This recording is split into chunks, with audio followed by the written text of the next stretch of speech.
아멘. 거룩하시고 자비로우신 하나님 아버지, 우리를 긍휼히 여겨 주시사 하나님의 구원의 시간에 예수님을 보내주시고 성령 안에서 거듭나게 해 주시며 주님의 몸된 교회를 통해 날마다 예배드릴 수 있는 복된 은혜의 시간을 우리에게 주심에 감사를 드립니다. 맡은 바 구할 것은 충성임을 깨닫게 하여 주시옵소서. 마지막 때에 모이기를 피하지 않기를 원하며 항상 하나님의 은혜의 말씀과 기도 가운데 사랑과 선행을 격려하고 예수 그리스도를 날마다 닮아가는 어떠한 경우에서도 하나님의 선을 행하는 복된 종들 낼 수 있도록 주여 역사하여 주시옵소서. 하나님, 오늘도 주님의 복음의 말씀을 통해 나의 영을 새롭게 하여 주시옵소서. 하나님의 지혜와 명철로 나를 채워주시고 하나님의 뜻 가운데 주님의 나라의 아름다운 종들로 써주시며 온전케 하여 주시옵소서. 예배의 시종일관을 다시 한번 주님 앞에 부탁드리며 예수 그리스도의 이름으로 간절히 기도드립니다. 아멘. 하나님의 말씀은 오늘은 요시야 계어 우리 전반부의 말씀을 함께 상고하기를 원합니다. 열왕기하 22장 12절에서 20절, 열왕기하 강의 28번째 시간, 우리 한 절씩 함께 교독합시다. 열왕기하 22장 12절. 왕이 제사장 힐가야와 사반의 아들 아히감과 미가의 아들 악볼과 서기관 사반과 왕의 시종 아사야에게 명령하여 이르되,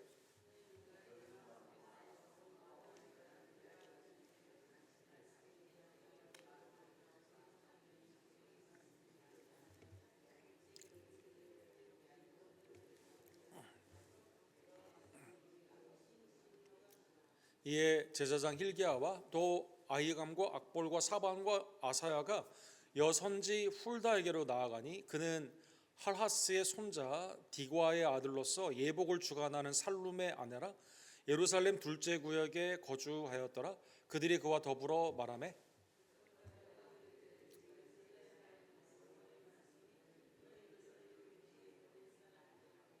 여호와의 말씀이 내가 이곳과 그 주민에게 재앙을 내리되 곧 유다 왕이 읽은 책의 모든 말대로 하리니,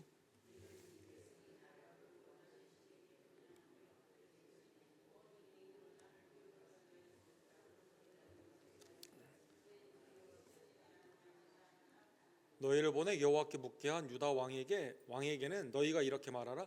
이스라엘의 하나님 여호와가 이같이 말씀하시느니라. 내가 들은 말들에 대하여는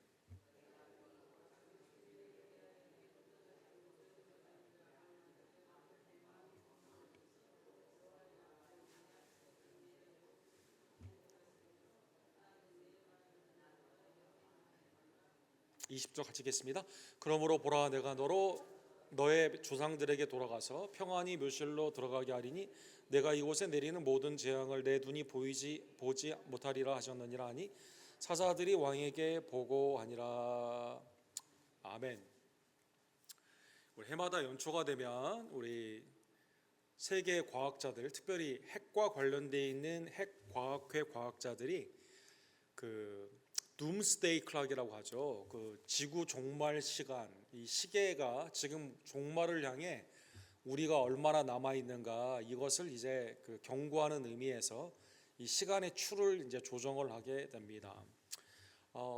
얼마나 인류의 시간이 남아 있을까요? 89초, 역대 가장 짧은, 종말이 정말 가까이 왔다는 이 경고에 그러한 89초밖에 남지 않았다는 것이 지난주에 발표가 되었습니다. 처음 이것이 시작된 것은 1947년도에 시작됐는데 2차 대전 이후에 핵 경쟁이 시작되면서 그때만 해도 인류의 시간이 7분 정도 남아 있었는데 이게 점점점 이렇게 어렵게 되면서 이제 러시아하고 미국의 핵 감축 계획이 있었는데 러시아가 우크라이나 전쟁과 하면서 이걸 탈퇴를 했어요.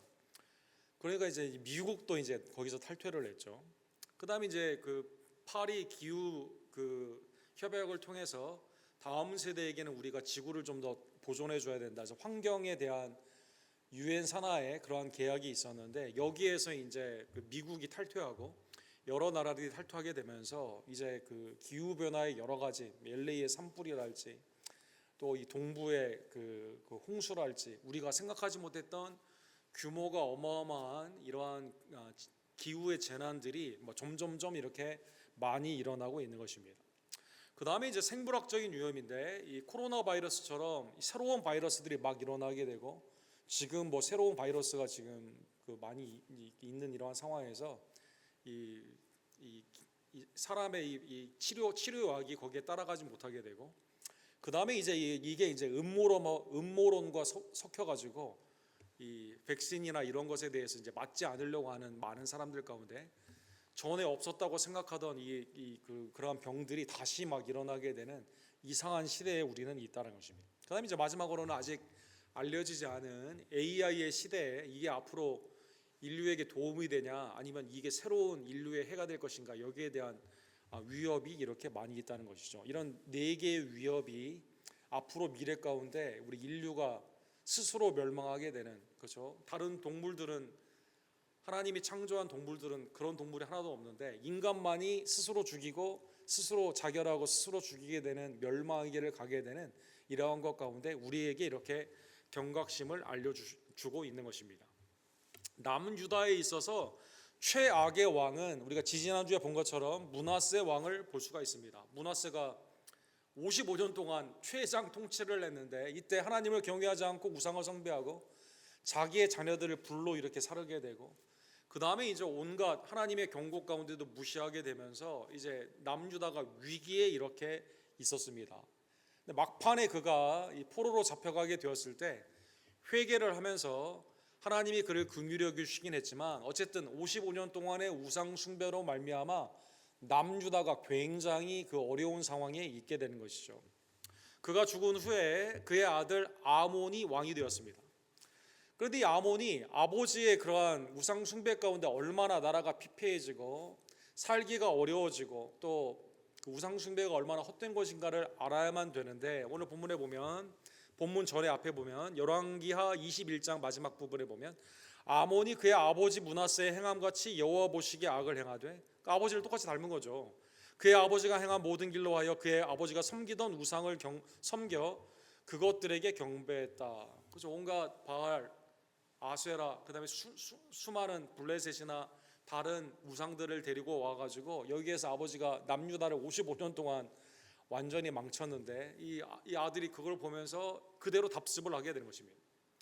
그러니까요, 신하들이 이걸 보면서 이렇게 해서는 안 되겠다라고 해서 2년 만에 충성스러운 신하, 그의 부하들이 2년 만에 아몬 왕을 암살을 하게 됩니다. 암살을 하고 아몬 왕의 아들이었던 요시아를 세우게 되게 되는 것이죠. 그래서 오늘 본문에 보면 요시아가 8살에 왕위에 오르게 되는 것입니다. 근데 할아버지도 완전히 엉망이었고 아버지도 엉망인데, 이 하나님의 놀라운 섭리 가운데 요시아가 하나님 앞에 정직히 행하게 되는 것이죠. 그래서 오늘 본문에 보면 요시아가 왕위에 오를 때 나이가 8세라 예루살렘에서 31년간 다스리니라. 그의 어머니의 이름은 여디다요 보스갓 아다의 딸이더라. 요시아가 여호와 보시기에 정직히 행하여 그의 조상 다윗의 모든 길로 행하고 좌우로 치우치지 아니하였더라.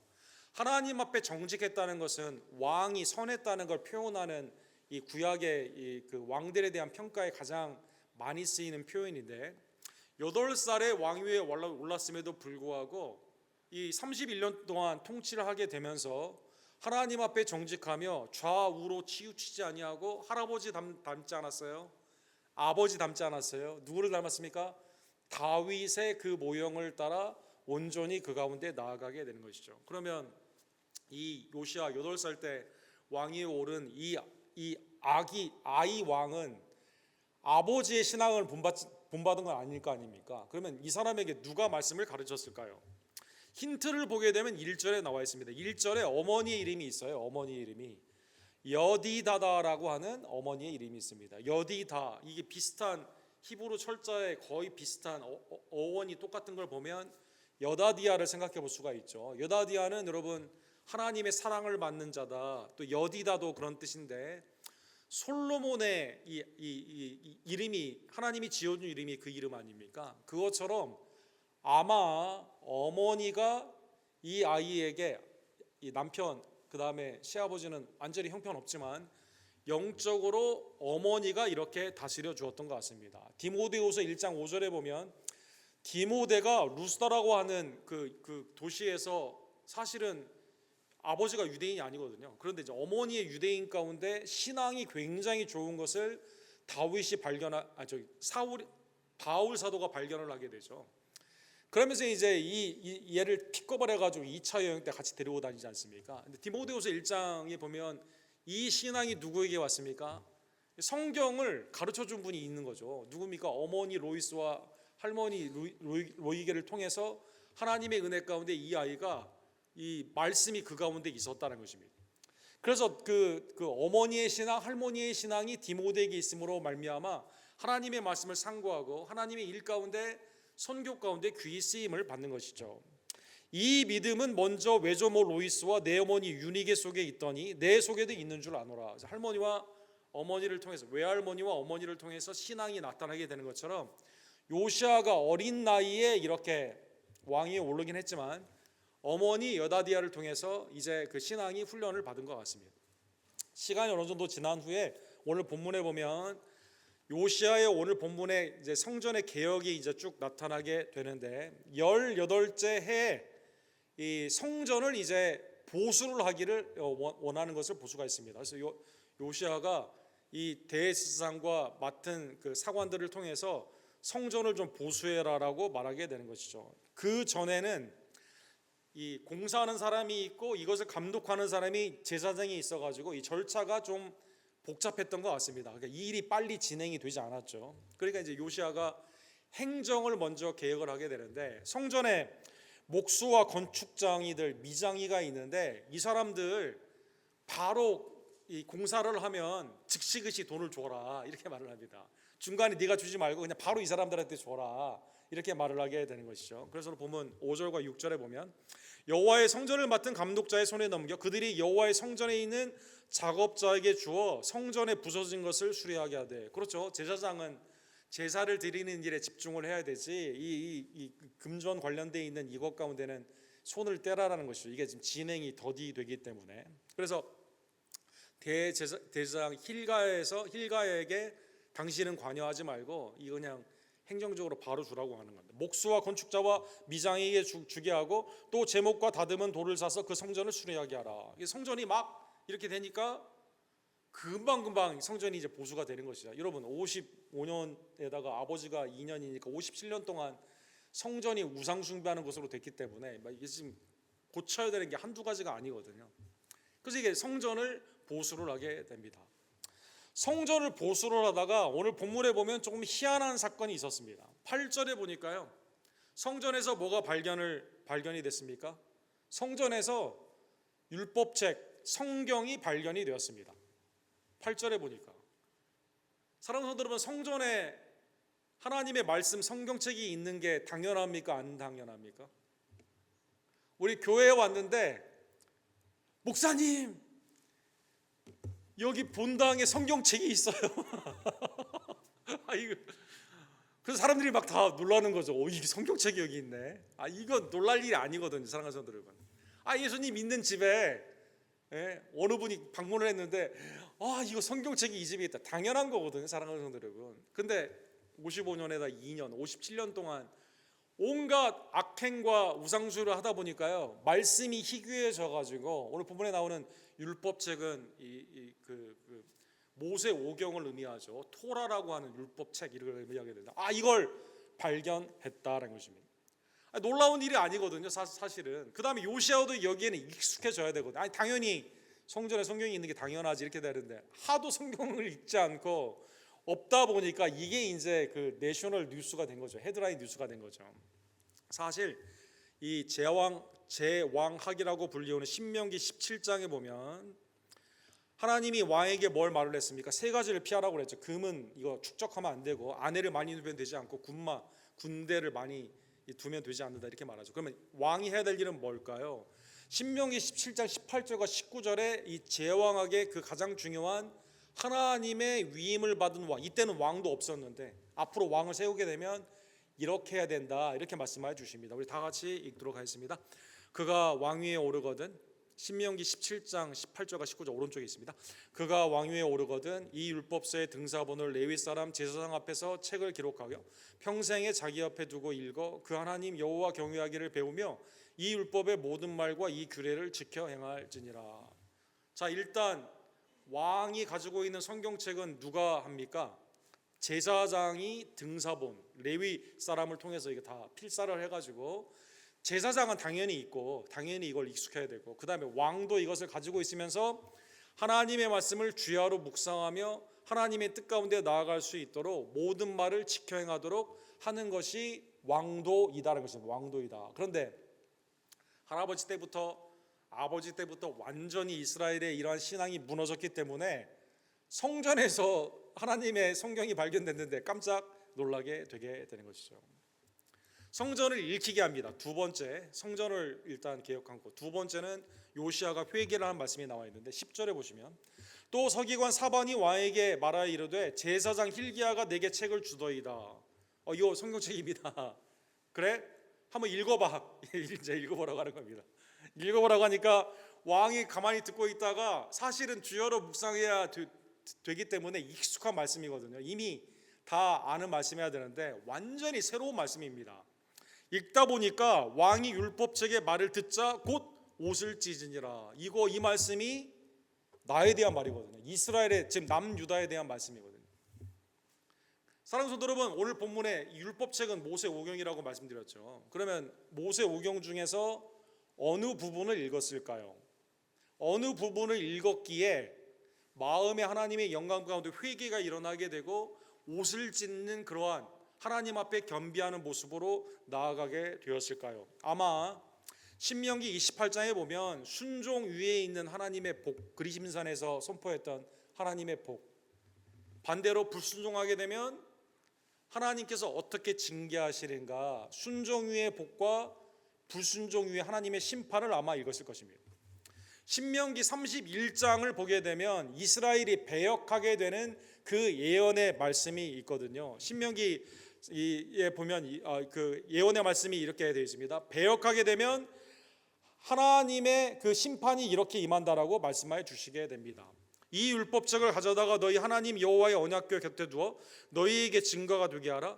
내가 너의 반역함과 목이 곧은 것을 안하니 오늘 내가 살아서 너희와 함께 있어도 너희가 여호와를 거역하거든 하물며 내가 죽은 후에이랴. 그 신명기 28장 마지막 부분에 보면 모세가 이렇게 말을 합니다. 야, 내가 있을 때도 너희가 배역을 했는데 내가 하나님의 부르심을 받은 후에는 너희 분명히 배역을 한다. 그렇게 되면 31장에 보면 배역하게 되면 어떻게 되죠? 이 언어를 알지 못하는 사람이 와가지고 이스라엘을 포로로 잡아가게 됩니다. 하늘에서 비가 내리지 않아요. 질병이 일어나게 됩니다. 이스라엘이 패망하게 된다는 것입니다. 아마 이 말씀을 읽었던 것 같습니다. 사랑하는 성도 여러분, 하나님의 제사장의 나라로 세움을 받은 이스라엘, 특별히 그것도 다윗의 전통 가운데 있는 남유다가 성전에서 성경을 발견하는 게 뉴스가 되고, 하도 하나님의 말씀을 모르다 보니까 이 말씀이 오게 되었을 때 너무나 이게 새롭게, 야, 이 말씀이 나에 대한 말씀이었구나, 그때 비로소 깨닫게 된다는 것입니다. 더 게더링 스톰이라고 하는 그 미국의 유명한 책이 있습니다.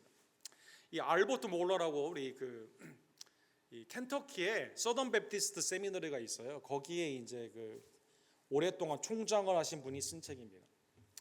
이분이 이제 여기에 뭐라고 말을 하냐면, 미국이 신앙을 다 잃어버리는 그게 오래 걸리지가 않는다는 것이죠.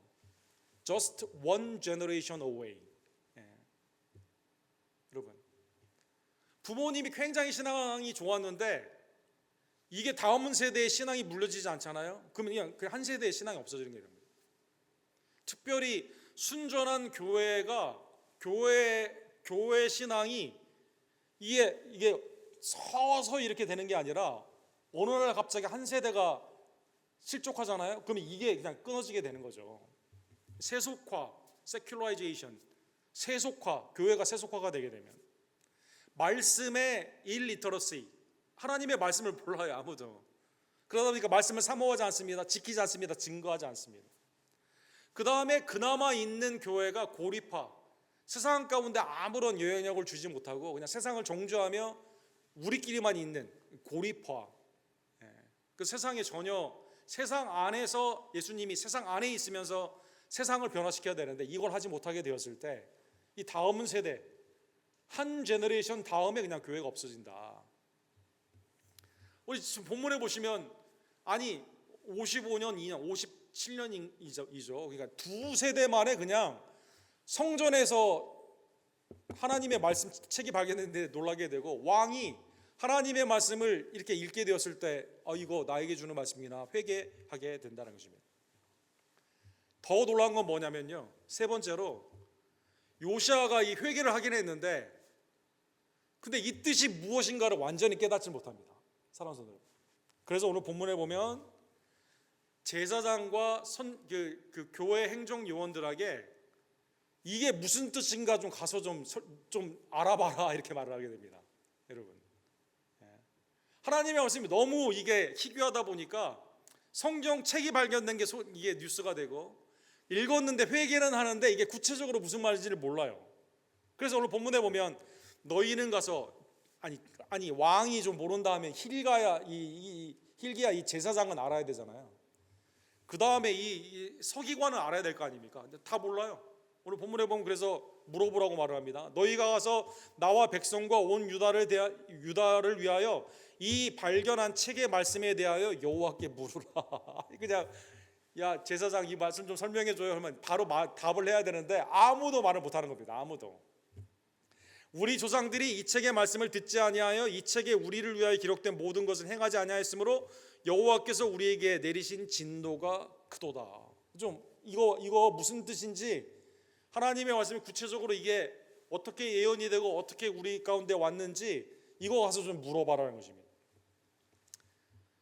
여러분, 그 포로 귀환이 있었죠.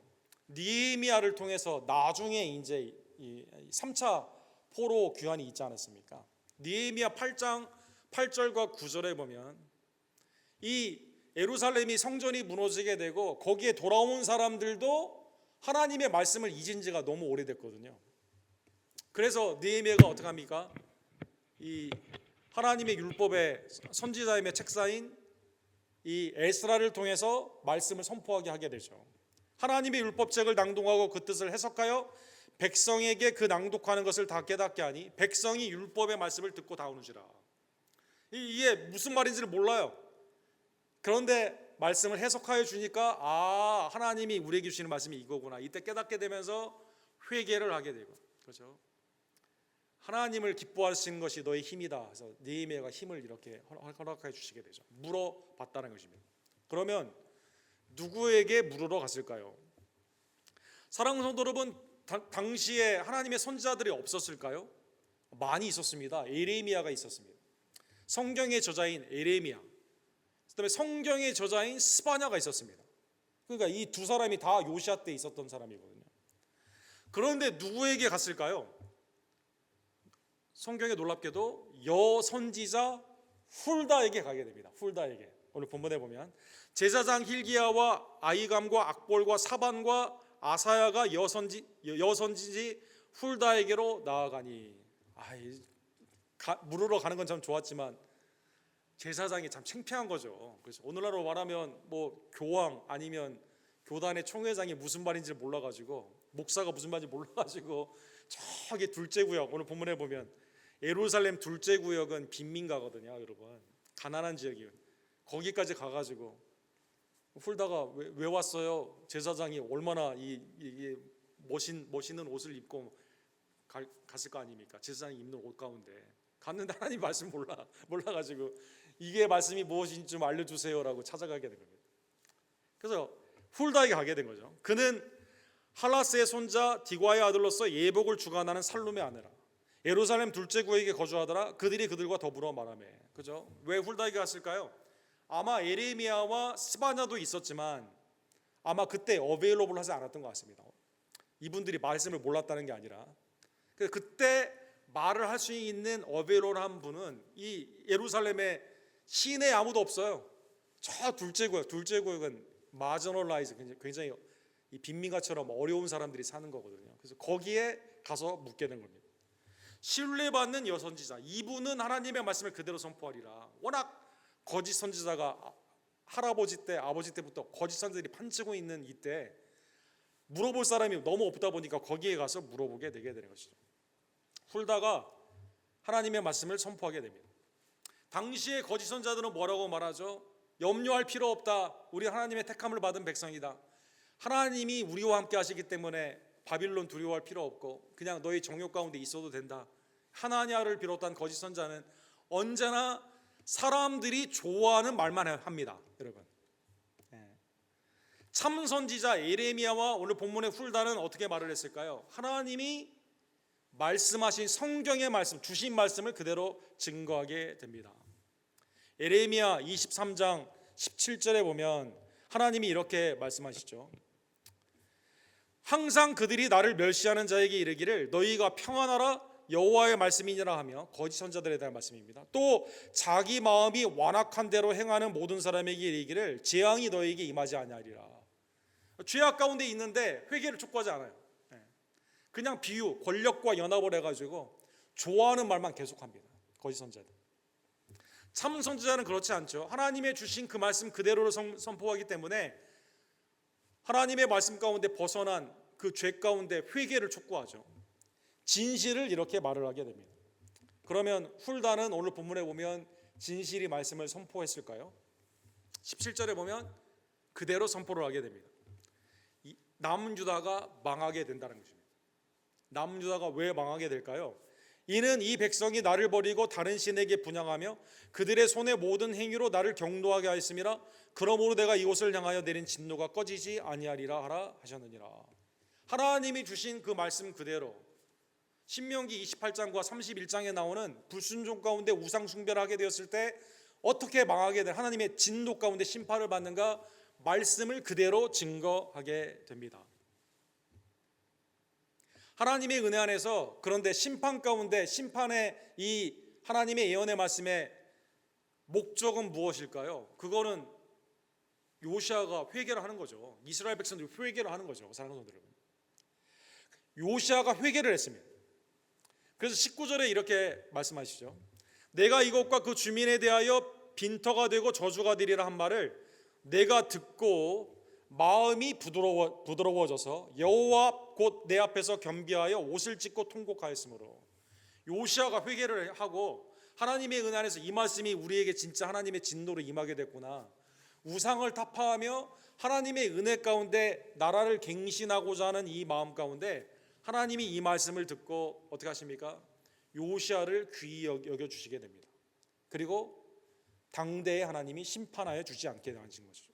심판 중에 회개하는 자에게 있는 구원의 복음을 그대로 증거했다는 것입니다.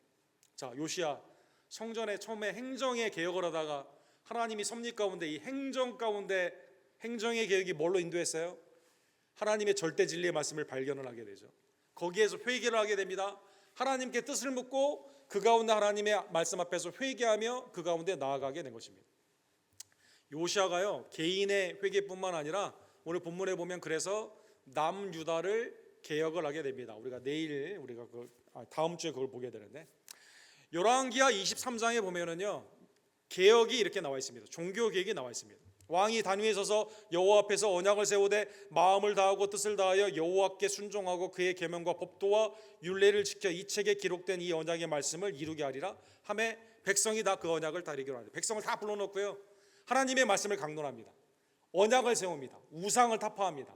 하나님의 뜻 가운데 이스라엘이 나아갈 방향으로 순종의 길로 그대로 말씀 가운데 인도했다는 것입니다. 하나님이 그를 어떻게 평가했을까요? 열왕기하 23장 5절에 보면 이렇게 평가하십니다. 열왕기하 23장 25절 우리 함께 다 같이 읽읍시다.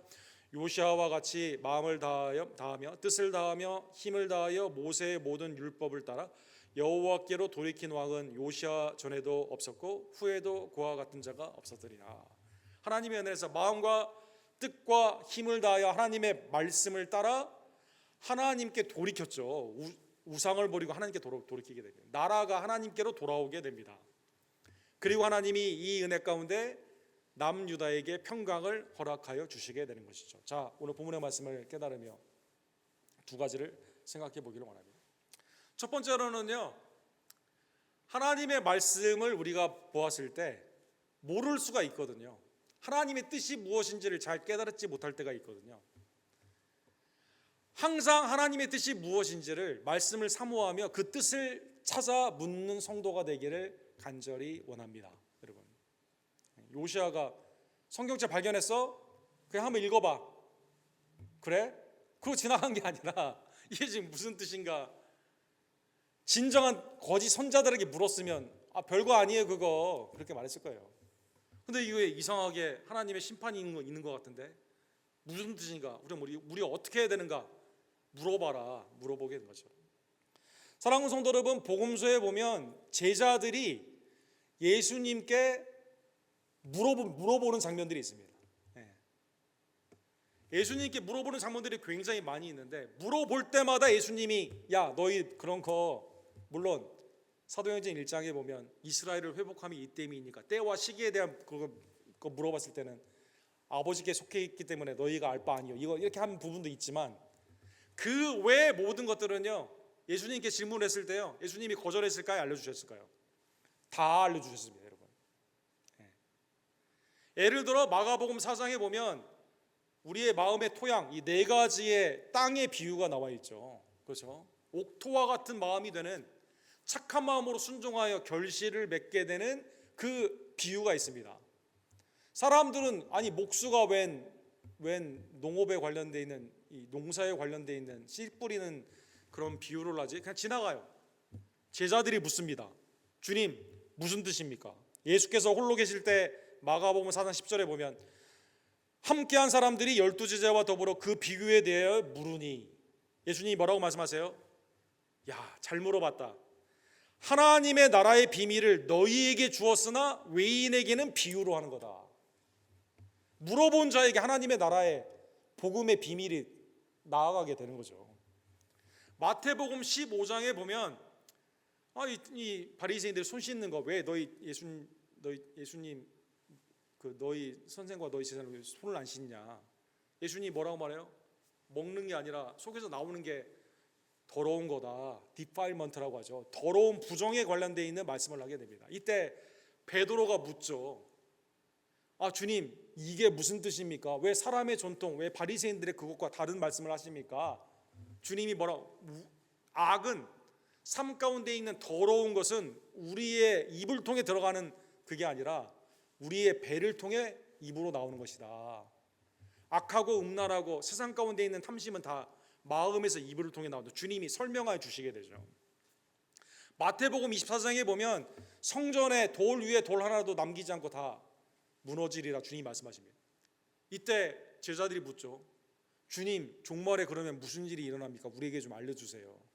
주님이 마태복음 24장에 다 말씀하여 주시게 됩니다. 사랑하는 성도 여러분, 하나님의 뜻을 우리는 찾아야만 되는 거죠. 사랑하는 성도 여러분, 먼저 주님의 나라와 의를 구하며 문을 두드리는 자에게 열려주시고 찾는 자에게 발견이 되는 하나님의 이 복음의 말씀을 언제나 주님의 뜻을 묻고 온전히 행하는 주의 종들 되기를 간절히 원합니다. 사도행전 8장에 보면 사마리아의 빌립 집사님이 갔죠. 근데 이디오피아에 온 네이시가 성경을 읽고 있어요.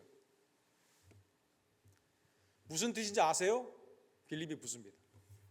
이디오피아 네이시가 뭐라고 말하죠? 알려주는 사람이 없는데 내가 뭐랍니까? 이게 무슨 뜻인지 모릅니다. 도살장에 끌려가는 이 양이 도대체 뭔지 모릅니다. 사도행전 8장 31절에 보면 지도해 주는 사람이 없으니 어찌 깨달을 수 있겠습니까? 그리고 그냥 갔으면 그냥 이 사람도 그냥 흰색은 종이요, 검은색은 먹물로 쓰여진 검은색은 글자구나, 이렇게 지나갔을 거예요. 빌립을 청하여 일로 좀 와서 좀 알려주세요. 빌립이 뭐라고 말해요? 예수를 가르쳐 복음을 전하니. 이거 예수님입니다. 이사야 말씀 예수님입니다. 그리고 어떻게 합니까? 세례를 줍니다. 사랑하는 성도 여러분, 그래서 이디오피아의 전승에 보면 이분이 가서 복음을 증거하죠. 이디오피아가 아프리카에서 가장 크리스천이 많은, 가장 오래된 그러한 나라 아닙니까?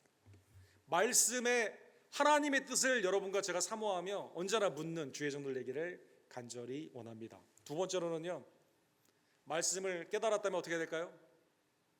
행해야만 되는 거죠. 예를 들어 요시아가 말씀을 다 훌다를 통해 들었는데 그래요? 그리고 그냥 또 우상숭배를 했다면 하나님의 심판이 바로 징계가 임하는 거죠. 에스라 7장 10절에 보면 사랑하는 성도 여러분, 우리의 결단이 되기를 원하며 에스라 7장 10절 우리 다 같이 읽도록 하겠습니다.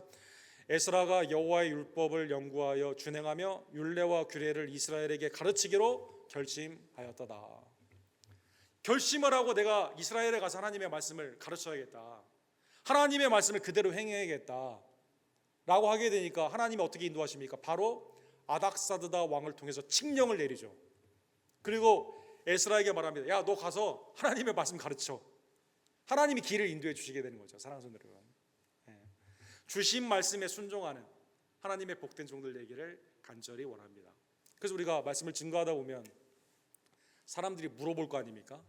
준비를 하고 이제 이 소망의 복음의 말씀을 증거해야만 되는 거죠. 사도행전 2장 37절과 38절 마지막에 보게 되면 이제 하나님의 은혜 안에서 오순절에 이제 하나님의 성령의 놀라운 임재 가운데 하나님의 나라의 대사를 각 나라의 방언 가운데 증거하게 되었을 때 사람들이 어떻게 말하죠? 형제들아, 우리가 어찌할꼬? 베드로와 이 사도들에게 묻게 됩니다. 이때 야, 너희는 구원받지 않았고 우리는 구원받았기 때문에 물어보지 마, 이렇게 한 게 아니라 베드로가 뭐라고 말해요? 너희가 회개하여 각각 예수 그리스도의 이름으로 세례를 받고 죄사함을 받으라. 그리하면 성령의 선물을 받으리니. 하나님의 놀라운 역사 가운데 이들이 묻게 되었을 때 베드로가 담대히 복음을 증거하고 회개와 복음 가운데 초대교회 부흥이 이 가운데 일어나게 되는 것이죠. 요시아의 개혁, 느헤미야와 에스라의 개혁, 사마리아의 빌립을 통한 개혁, 하나님의 은혜 가운데 오순절의 개혁이 다 말씀 가운데 있었음을 다시 한번 깨달으며 하나님의 은혜 안에서 말씀의 뜻을 하나님께 묻고 깨달은 말씀에 순종하며 그 말씀을 그대로 증거하는 하나님의 복된 종들 되기를 주님의 이름으로 간절히 축원합니다. 기도합시다. 사랑과 자비가 풍성하신 하나님 아버지, 오늘 말씀을 통해 성전에서 하나님의 성경책이 발견됐는데 이게 놀라운 소식이 되게 되고 말씀을 들었지만 깨닫지 못하게 되며 말씀을 깨닫기 위해서 멀리까지 찾아가야 되는 영적인 피폐함의 남유다의 모습을 하나님 우리의 심령과 또 우리가 살고 있는 이 미국의 모습은 아닌지 상고케 해주심에 감사를 드립니다. 하나님의 말씀이 희귀해지지 아니하고 풍성함으로 우리의 심령 가운데 그대로 증거되며 순종케 되며 하나님의 은혜 가운데 열매를 맺는 하나님의 복된 종들의 심령과 가정과 우리 교회가 될 수 있도록 주여 역사하여 주시옵소서. 모일 때마다 하나님의 말씀이 증거되며 그 말씀을 상고하고 함께 그 말씀 가운데 온전히 행함으로 말미암아 하나님의 나라가 우리 교회를 통해 또 우리의 가정들을 통해 또 나를 통해 이 땅 가운데 충만케 되기를 간절히 원합니다. 하나님의 말씀을 듣고 깨달을 때마다 지나가지 아니하며 반드시 그 말씀을 지킴으로 말미암아 하나님의 풍성한 복음의 구원사 가운데 귀히 쓰임 받는 우리 언덕교회 모든 종들 낼 수 있도록 주님 이 시간 은혜를 더하여 주시옵소서. 말씀이 풍성한 우리 언덕교회 수요일에 나온 모든 가정들이 될 수 있도록 은혜를 더하여 주시옵소서. 예수 그리스도 이름으로 간절히 기도드립니다.